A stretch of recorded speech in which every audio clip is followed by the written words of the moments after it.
میں آپ کو ایک اور بات بتاؤں کہ جو مردے ہوتے ہیں نا وہ کب کب انتظار کرتے ہیں. جی ہاں یہ سن لیں کہ کچھ دن ایسے آتے ہیں کہ جس میں جو مرحومین ہوتے ہیں وہ انتظار کرتے ہیں کہ کب ان کو ایصال ثواب ہوگا. سیدی اعلیٰ حضرت امام اہل سنت فتاوی رضویہ جلد نمبر 9 صفحہ 650 پر نقل فرماتے ہیں کہ مومنین کی روحیں ہر شب جمعہ یعنی جمعرات کی رات، روز عید، روز عاشوراء اور شب برات اپنے گھر کے باہر آ کر کھڑی رہتی ہیں. جس گھر سے ان کا انتقال ہوا ہے نا اس گھر کے باہر آ کر کھڑی رہتی ہیں اور ہر روح غمناک بلند آواز سے ندا کرتی ہے، اے میرے گھر والوں، اے میری اولاد، اے میرے قرابت داروں، ہمارے لیے ایصال ثواب کی نیت سے صدقہ خیرات کر کے ہم پر مہربانی کرو.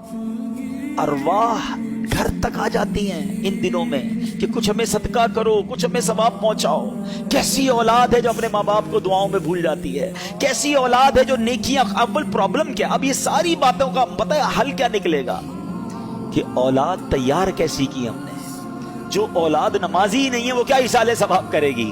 جو اولاد قرآن پڑھنا ہی نہیں جانتی وہ کیا ایصال ثواب کرے گی؟ جس اولاد کو نیکی کرنے کا شوق ہی نہیں ہے وہ آپ کو کیسے ایصال ثواب کرے گی؟ اگر باپ بھی نمازی تھا، بیٹا بھی نمازی تھا، بیٹی بھی نمازی تھی، گھر میں قرآن خوانی ہوتی تھی، رمضان کے روزے رکھے جاتے تھے، شب برات اور شب جناب قدر وغیرہ بڑی راتوں میں عبادتوں کا سلسلہ تھا، تو جب باپ مر بھی جائے گا اولاد کو یاد آئے گا آج بڑی رات ہے، عبادت کی رات ہے، چلو والد کی قبر پر چلتے ہیں، چلو اسے کچھ ایصال ثواب کرتے ہیں، آج جمعرات کی رات ہے ابو کو یاد کرتے ہیں. ہم نے اولاد کیسی تیار کی ہے؟ یہ سوال بنتا ہے. حالانکہ میرے میٹھے اسلامی بھائیوں حدیثیں تو ایسی ایسی ہیں، ثواب تو ایسا ہے کہ سچ بتاؤں کہ ماں باپ کمال کی ہستی ہیں. زندگی میں ان کی خدمت کی تو ثواب، اور مرنے کے بعد ان کو ایصال کیا نا تو ایصال کرنے کے بعد بھی اپنا ہی بھلا ہے، ہمیں ہی فائدہ ہے. پیارے آقا فرماتے ہیں کہ جو اپنے ماں باپ کی طرف سے حج کرے، اپنا حج تو کر لیا، اب نفلی حج کرنے جاتا ہے. میں دعا کرتا ہوں اللہ اس سال ہم سب کو حج عطا فرمائے.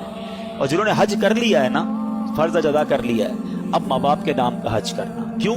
میرے آقا کیا فرماتے ہیں؟ جو اپنے ماں باپ کے نام کا حج کرے ماں باپ کی طرف سے تو حج ادا ہو جائے گا، حج کرنے والے کو مزید 10 حج کا ثواب ملے گا.